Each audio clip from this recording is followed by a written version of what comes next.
Sir నమస్తే sir. నమస్కారం అండి. సార్ అభిజిత్ దీప్కే మళ్ళీ ఈరోజు మీటింగ్ పెట్టేయమంటున్నట్టే సీజన్ 2 స్టార్ట్ చేస్తాం ప్రొటెస్ట్. ఈ ప్రొటెస్ట్లో నెక్స్ట్ అమిత్ షా గారిని రిజైన్ చేయిస్తామని చెప్పి అంటున్నాయి ఆయన.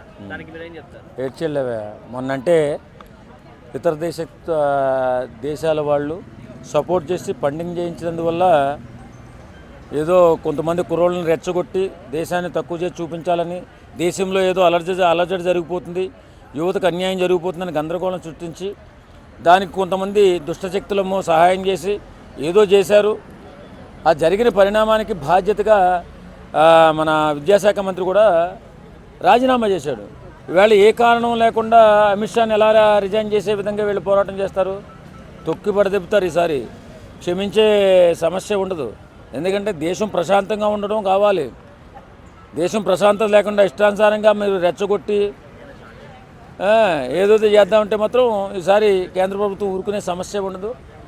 ప్రతి ఒక్క తల్లిదండ్రులు ఆలోచించవలసిన విషయం ఏంటంటే మీ బిడ్డల జాగ్రత్త. ఇలా కాక్రోచ్ జనతా పార్టీ వ్యవహారాల్లో తలదూర్చి జీవితాలు నాశనం చేసుకోవద్దని చెప్పేసి ప్రతి తల్లిదండ్రులకి సూచించడం జరుగుతుంది. అంటే ఈసారి అమిత్ షా తీస్తామని చెప్తున్నారు, కానీ సపోర్ట్ కింద ఎవరు వస్తారు? అంటే జార్ఖండ్లో అవుతున్నప్పుడు సపోర్ట్ చేస్తున్నారు, అట్లనే ఇప్పుడు ఏదైతే పంజాబ్లో కూడా మళ్ళీ స్టార్ట్ చేస్తారు, అక్కడ సపోర్ట్ చేస్తారు. కానీ మళ్ళీ సపరేట్ మీటింగ్ పెట్టడానికి మాత్రం వీడికి హెల్త్ అంత బాగుందంట. ఏడ్చెళ్ళవే, అదేదో అనుకోకుండా మొన్న జరిగినటువంటి సంఘటన. చాలామంది క్షుద్రశక్తులు పోరాటం చేసి ఫలితం ఒక మంచి విద్యాశాఖ మంత్రిని దిగిపోలేక చేశారు.